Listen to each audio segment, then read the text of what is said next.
The birth of scientific English. World science is dominated today by a small number of languages, including Japanese, German, and French. But it is English which is probably the most popular global language of science. This is not just because of the importance of English-speaking countries, such as the USA in scientific research. The scientists of many non-English-speaking countries find that they need to write their research papers in English to reach a wide international audience.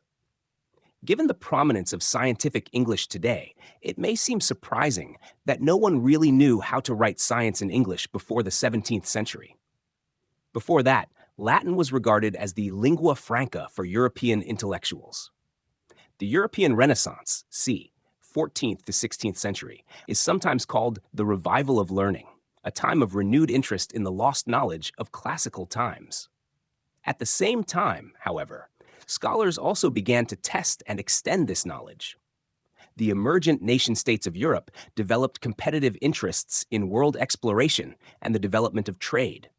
Such expansion, which was to take the English language west to America and east to India, was supported by scientific developments such as the discovery of magnetism, and hence the invention of the compass, improvements in cartography, and perhaps the most important scientific revolution of them all, the new theories of astronomy and the movement of the Earth in relation to the planets and stars, developed by Copernicus, 1473 to 1543.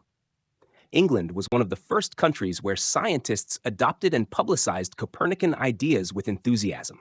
Some of these scholars, including two with interests in language, John Wallis and John Wilkins, helped found the Royal Society in 1660 in order to promote empirical scientific research. Across Europe, similar academies and societies arose, creating new national traditions of science. In the initial stages of the scientific revolution, most publications in the national languages were popular works, encyclopedias, educational textbooks, and translations. Original science was not done in English until the second half of the 17th century. For example, Newton published his mathematical treatise, known as the Principia, in Latin, but published his later work on the properties of light, optics, in English. There were several reasons why original science continued to be written in Latin. The first was simply a matter of audience. Latin was suitable for an international audience of scholars, whereas English reached a socially wider, but more local audience. Hence, popular science was written in English. A second reason for writing in Latin may perversely have been a concern for secrecy. Open publication had dangers in putting into the public domain preliminary ideas which had not yet been fully exploited by their author. This growing concern about intellectual property rights was a feature of the period. It reflected both the humanist notion of the individual, rational scientist who invents and discovers through private intellectual labor, and the growing connection between original science and commercial exploitation. There was something of a social distinction between scholars and gentlemen who understood Latin and men of trade who lacked a classical education.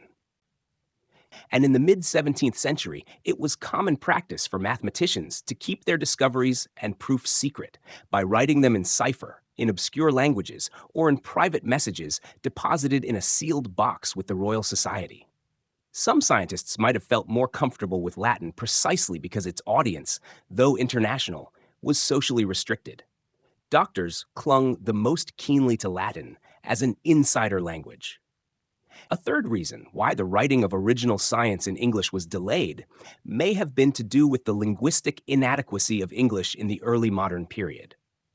English was not well equipped to deal with scientific argument. First, it lacked the necessary technical vocabulary. Second, it lacked the grammatical resources required to represent the formal in an objective and impersonal way, and to discuss the relations, such as cause and effect, that might hold between complex and hypothetical entities. Fortunately, several members of the Royal Society possessed an interest in language and became engaged in various linguistic projects. Although a proposal in 1664 to establish a committee for improving the English language came to little, the Society's members did a great deal to foster the publication of science in English and to encourage the development of a suitable writing style. Many members of the Royal Society also published monographs in English. One of the first was by Robert Hooke, the Society's first curator of experiments, who described his experiments with microscopes in Micrographia, 1665. This work is largely narrative in style, based on a transcript of oral demonstrations and lectures. In 1665, a new scientific journal, Philosophical Transactions, was inaugurated. Perhaps the first international English-language scientific journal, it encouraged a new genre of scientific writing, that of short, focused accounts of particular experiments. The 17th century thus was a formative period in the establishment of scientific English. In the following century, much of this momentum was lost as German established itself as the leading European language of science. It is estimated that by the end of the 18th century, 401 German scientific journals had been established, as opposed to 96 in France and 50 in England. However, in the 19th century, scientific English again enjoyed substantial lexical growth as the Industrial Revolution created the need for new technical vocabulary, and new, specialized professional societies were instituted to promote and publish in the new disciplines.